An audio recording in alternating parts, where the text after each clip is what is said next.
A paz de Cristo, queridos, com alegria e satisfação, mais uma vez nós estamos no nosso canal para trazermos aos professores e alunos da EBD mais um subsídio das lições bíblicas da CPAD. Lembrando que nós estamos estudando neste terceiro trimestre de 2019, Tempo, Bens e Talentos. Com certeza tem sido um trimestre de grande crescimento para a sua vida e eu tenho certeza que o próximo também será.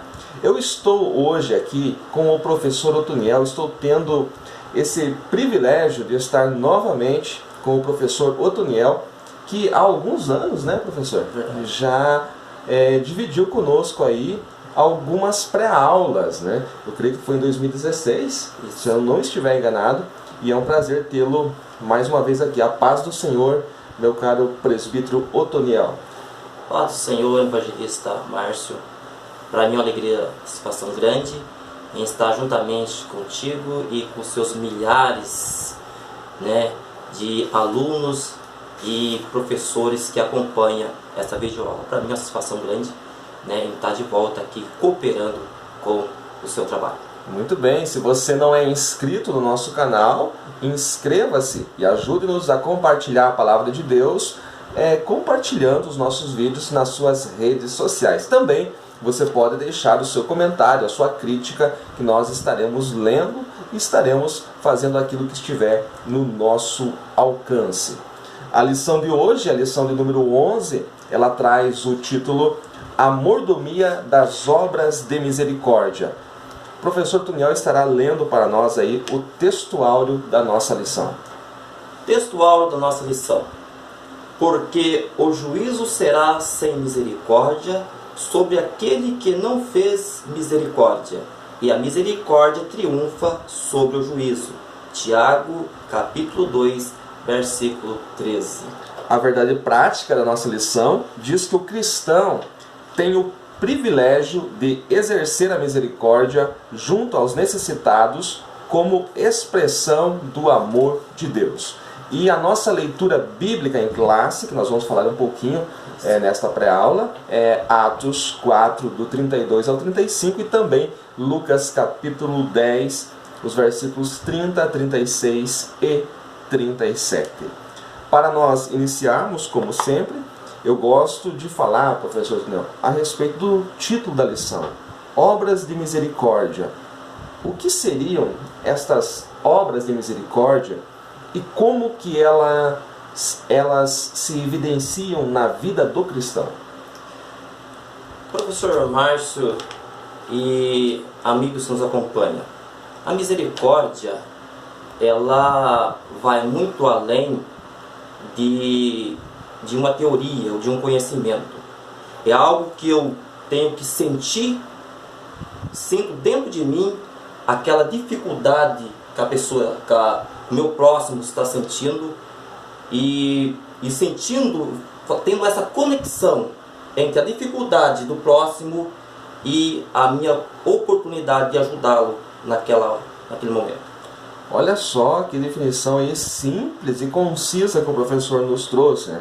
Misericórdia também é dar a alguém algo que ele não merece. Isso. Porque quando nós falamos que o nosso Deus é misericordioso, ou quando nós rogamos a Deus que tenha misericórdia de nós, nós não somos merecedores disso. Todavia, Ele, devido à sua infinita misericórdia, Ele nos atende. Então, misericórdia também é dar a alguém algo que não merece. A nossa lição diz que é atitude de compaixão, que é expressa mediante o perdão calorosamente conferido a um malfeitor. Veja, alguém que merecia ser condenado devido à misericórdia de alguém sobre ele, ele foi remido. A nossa lição também diz que a palavra misericórdia vem do latim, e significa pagamento ou recompensa, e fala de compaixão pela miséria alheia, como o professor já falou, é se colocar no lugar do outro, né? Fala também de graça, de perdão. Então aí, esta é a primeira parte que você precisa definir na sua classe, né? Primeiro, antes de você falar do texto bíblico, de entrar no comentário, defina o que é misericórdia. Esta é a primeira parte da sua aula. Professor, vamos então, o comentário da nossa lição é bastante rico, nós não vamos abordar ele tópico a tópico, todavia nós vamos falar um pouquinho, ler e falar um pouquinho a respeito do nosso texto bíblico. Eu ia pedir para o professor ler o versículo 32 de Atos capítulo 4. Muito bem. O verso 32 diz assim: E era um coração e alma da multidão dos que criam, e ninguém dizia que coisa alguma do que possuíam era sua própria, mas todas as coisas lhe eram comum. Eu aprendo aqui, professor Tuniel, que o coração da igreja, cheia de amor por Cristo, se revela demonstrando amor pelo próximo. Isso. Porque é muito fácil eu dizer que amo a Deus, eu não vejo Deus, as pessoas não conseguem ver esse amor, isto é algo que não pode ser palpável. Todavia, aqui na igreja de Atos, na igreja primitiva, eu vejo que o Evangelho é revelado na vida deles quando eles amam ao próximo. Que quando eu amo o próximo e tenho compaixão, misericórdia dele, automaticamente eu revelo que Deus está em mim. Outro destaque, antes do professor comentar alguma coisa também aí, é a questão da unidade da igreja. Todos tinham o mesmo objetivo. Você vê isso também aí? Sim, sem dúvida nenhuma, professor Márcio. E é isso que fazia com que a igreja viesse crescer. Um só pensamento, e diante desse propósito deles, a igreja primitiva então se alavancou, e teve grande crescimento. O segredo maior do crescimento é a unidade. Infelizmente hoje nós estamos vivendo dias em que as pessoas, até mesmo dentro da igreja, elas estão olhando para si próprias, são amantes de si mesmas, estão procurando o lugar mais alto do palco, estão levando a obra de Deus de uma maneira que ela não pode ser encarada.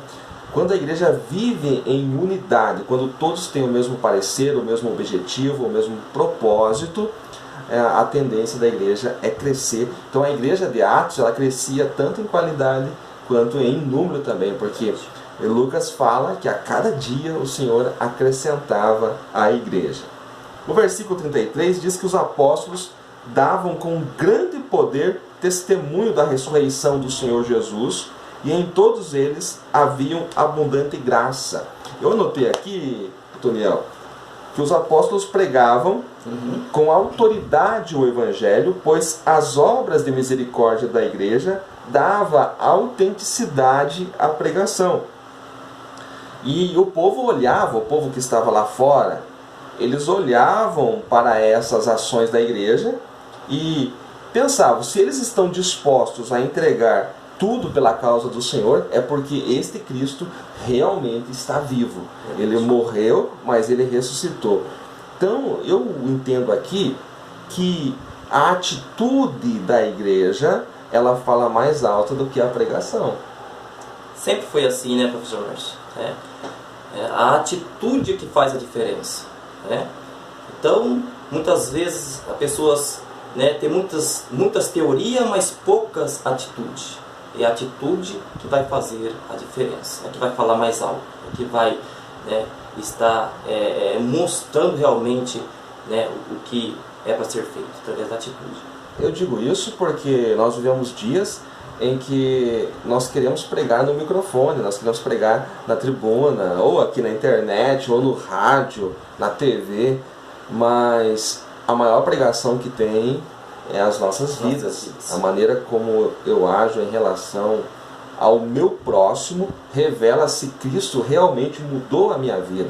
A maneira como eu exerço essa mordomia das obras de misericórdia aí vai revelar se Cristo está realmente em mim. Isso é muito sério, porque nós estamos aqui e os irmãos estão em todo o Brasil ou até fora do Brasil, em outros países, nos acompanhando. Mas só quem está aqui ao nosso lado, na nossa cidade, que nos conhece no dia a dia, sabe se realmente nós somos cristãos como nós nos apresentamos aqui. E isto é muito sério. Os versículos 34 e 35 Professor Tuniel, leia para nós aí que eu quero comentar a respeito desses versículos. Versículo 34. Não havia, pois, entre eles necessidade alguma, porque todos os que possuíam herdades ou casas, vendendo-as, trazia o preço do que fora vendido e depositava aos pés dos apóstolos. 35. E repartiam-se cada um segundo a necessidade que cada um tinha. Eu destaco aqui, professor Otoniel, que esse texto que o irmão acabou de ler não se refere a nenhum tipo de comunismo. Sim. De maneira nenhuma, a igreja primitiva, a igreja de Atos dos Apóstolos, era comunista. E por que eu estou dizendo isso? Porque, infelizmente, pessoas que se declaram cristãs no nosso meio, você pode encontrar aí na internet, eles trazem um evangelho comunista e baseado em Atos dos Apóstolos. Esse texto que foi acabado de ler, que acabou-se de ler, não se refere à prática comunista, a uma política de esquerda em que não existe mais propriedade privada, que tudo pertence, né, à comunidade e se divide em partes iguais. Não, de maneira nenhuma. Vamos ver aqui. O direito à propriedade particular não foi abolido. A comunidade só controlava esses valores a partir do momento que eram entregues voluntariamente. A distribuição era feita conforme a necessidade de cada um. Os irmãos não davam uma oferta ou parte de oferta, eles entregavam tudo, porque criam no Evangelho de Jesus e isto era uma evidência. Agora, que não era obrigado a entregar tudo, professor Tuniel, eu vejo isso em Atos capítulo 5, no caso de Ananias e Safira. Lembra desse texto? Sim, com certeza. A grande falha de Ananias ali foi em ele mentir ao Espírito Santo. E por isso que veio a sentença sobre ele e sobre a sua esposa. Mas não que ele era obrigado a depositar todo o valor que ele havia recebido da sua venda, mas sim o fato de ele ter mentido. Olha, preste muita atenção nisso, porque o apóstolo Pedro fala para ele, né? Fala ali, ó, estando em teu poder, a propriedade era tua. Ela não estava em teu poder? Você não podia fazer dela o que quisesse? Então, a venda de propriedades, a questão dos irmãos venderem as suas propriedades e entregarem aos apóstolos, à comunidade, para ser repartida entre aqueles que necessitavam, era algo voluntário. Era algo que eles faziam porque queriam fazer, ninguém era coagido, ninguém era obrigado a fazer isso. Então, de maneira nenhuma, esses textos aqui de Atos se referem à prática comunista. Só para deixar bem claro isso. Tudo bem. Na sequência, nós temos aí o texto de Lucas capítulo 10. Nós não vamos ler esse texto, professor, para a gente ganhar tempo aqui, porque esse texto aqui é muito conhecido, né? É muito estudado, é o texto do bom samaritano, a parábola do bom samaritano. Agora, mais importante do que conhecer a parábola do bom samaritano, é necessário a gente analisar o contexto que Jesus coloca a parábola do bom samaritano. E me parece, professor, que era um doutor da lei que questionou a Jesus, né? A questão dele é: o que farei para herdar a vida eterna, né? E Jesus estava fazendo o seu trabalho normal e interpelado, né, por esse doutor da lei com essa pergunta, professor Márcio, né? O que eu hei de fazer para herdar a vida eterna? E a grande verdade é que Jesus responde ele, professor Márcio, fazendo uma outra pergunta. Exatamente, que Jesus tinha essa didática, essa pedagogia de responder as perguntas com outra pergunta ou invertendo a pergunta, né? E ele quer se justificar, né? Porque Jesus fala para ele cumprir a lei.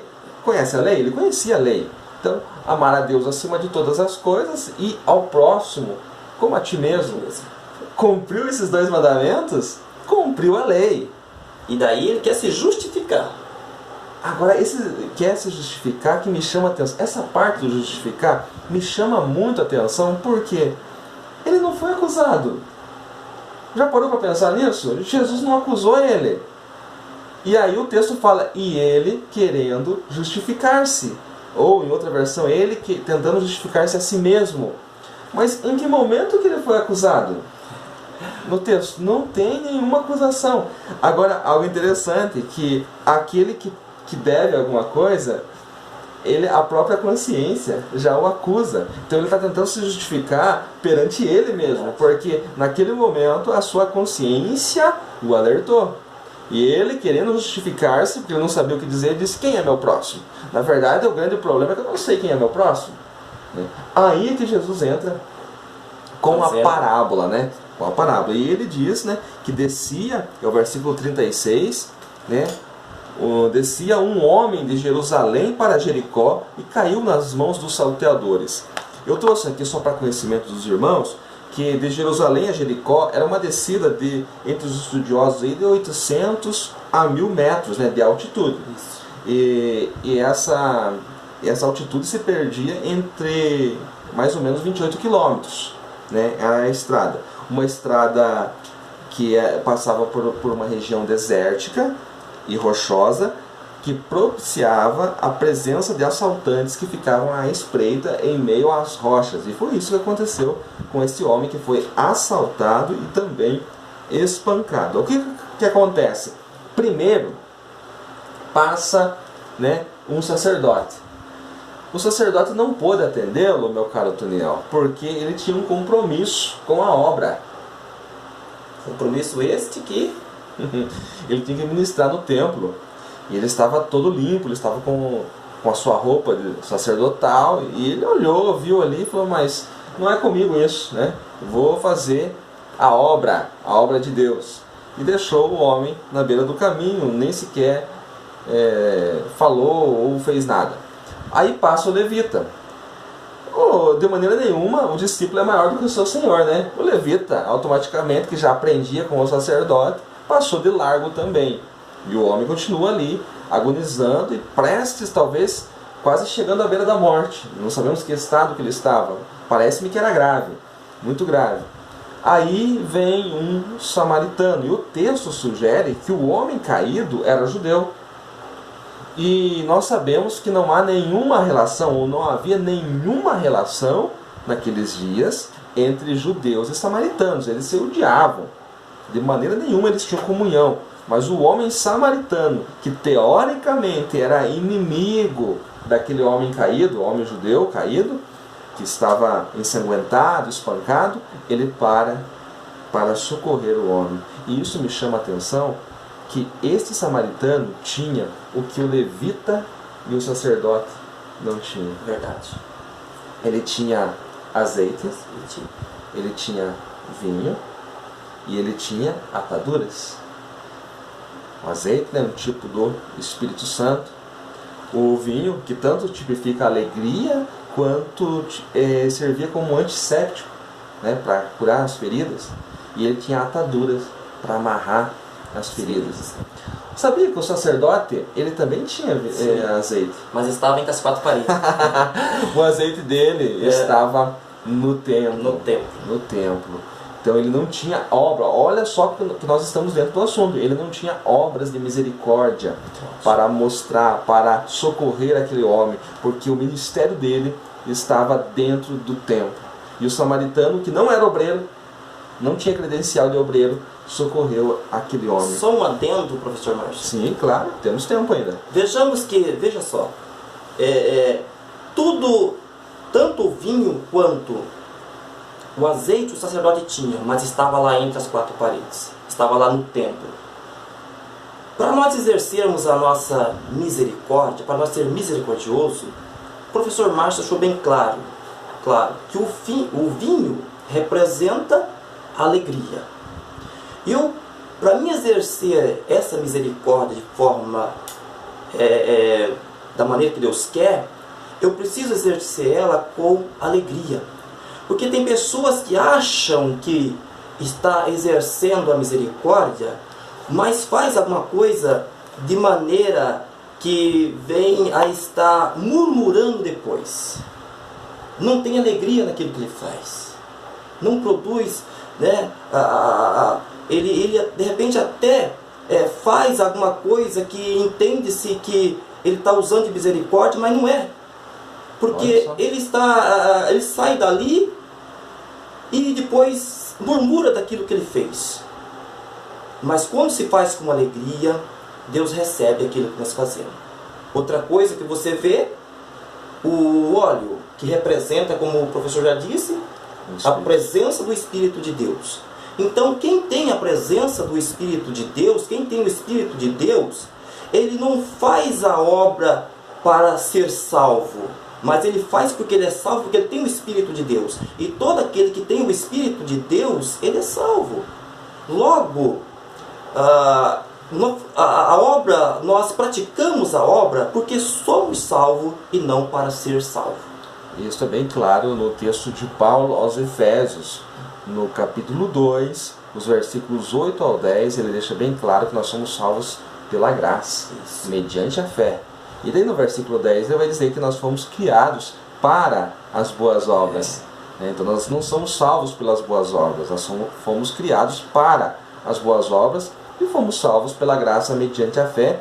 Então isso é muito importante, que as boas obras são consequência da salvação e não um meio de salvação. Nunca inverta esta ordem aí, senão você vai acabar praticando uma outra religião aí no meio do cristianismo, né? A pergunta do doutor da lei é: quem é meu próximo? Tentando se justificar, né? Agora veja no versículo 36 que é Jesus que pergunta. Jesus inverte a pergunta: qual, pois, desses três, sacerdote, levita ou samaritano, te parece que foi o próximo daquele que caiu nas mãos dos salteadores? Jesus está dizendo assim: na verdade, você fez a pergunta errada. Quem é meu próximo? O que eu quero dizer para você aqui é de quem ou para quem você é o próximo. Todos nós temos a responsabilidade de ser um próximo para alguém. Porque não bastava ele ser um exímio conhecedor da lei, ele precisava ser o próximo de alguém. Mas ele queria saber quem era o próximo dele. E Jesus está invertendo totalmente a pergunta aí para trazer uma lição preciosa, não só para o doutor da lei, mas para nós aqui também. E aí a resposta dele, e essa me chama a atenção, professor, é o 37, o que usou de misericórdia para com ele. Ele não respondeu: foi o samaritano, né? Porque o doutor da lei era judeu. Ele diz: aquele que usou de misericórdia com ele, né? E Jesus diz: vai e faze a mesma coisa. Eu aprendo aqui que o Senhor procura aqueles que são misericordiosos, porque eu preciso me parecer com o meu Senhor. Maravilha. Muito bem, professor Márcio e ouvintes que nos acompanham. Você que está nos acompanhando aí, o que nós precisamos entender em tudo isso que foi apresentado aqui é que o meu próximo, ele não é só aquela pessoa que eu tenho ligação com ela, que eu tenho mais afinidade com ela, seja meu parente, seja meu amigo. Não. É aquela pessoa que precisará de mim, que tiver com alguma dificuldade, eu posso ser o próximo daquela pessoa. Então, independente se eu conheço essa pessoa, independente se eu tenho ligação, alguma conexão com essa pessoa ou não, independente de qualquer coisa, se ele precisou de mim, eu posso ser o próximo dele, devo ser o próximo dele. E a respeito das boas obras que você já falou, o que conta realmente é a intenção do coração, porque Deus não está olhando para a parte externa. Deus, o nosso Senhor Jesus Cristo, ele tem os olhos como chamas de fogo. É assim que ele aparece lá em Apocalipse, e ele está olhando dentro, as intenções do coração. Agora, o mundo aí fora, eles não entendem as coisas espirituais. Não adianta você pregar certas coisas que são verdades, eles não vão entender. Agora, quando eles veem em nós, em mim, em você que está me assistindo aí, eles veem em nós essas obras de misericórdia, essas boas obras que revelam que nós fomos salvos, eles também são atraídos para Cristo. Então tem muitas pessoas que você não vai ganhar pregando. Pregando com o microfone, pregando no rádio, pregando na internet. Você vai ganhar com o seu viver. Quando eles olharem a maneira como você se comporta e vive o teu dia a dia, você vai chamar a atenção deles para o Evangelho. Muito bem, queridos. Foi um prazer estar com vocês aqui na lição de número 11. Eu espero que esses poucos conceitos sirvam para rechear aí a sua aula. É apenas uma pré-aula. E eu quero te agradecer de coração, professor Tuniel, suas últimas palavras neste vídeo. Muito bem, eu quero agradecer ao professor Márcio pelo convite e a todos que acompanham essa videoaula. Que Deus abençoe a cada um de vocês e que a sua próxima aula possa ser bem produtiva para a glória de Deus. E antes de eu encerrar, eu já ia me esquecendo, vocês estão vendo aqui o banner aqui atrás do Geração de Pregadores. Olha, está chegando, semana que vem vai estar abertas as inscrições para o Geração de Pregadores 3. Já tivemos 2 cursos, professor Tuniel. Maravilha. E participaram já cerca de 180 alunos nesses 2 cursos. E agora o 3º curso, dia 28 de setembro, começa e vai ser Unidade, Reino e Relacionamento. Olha, um tema extraordinário.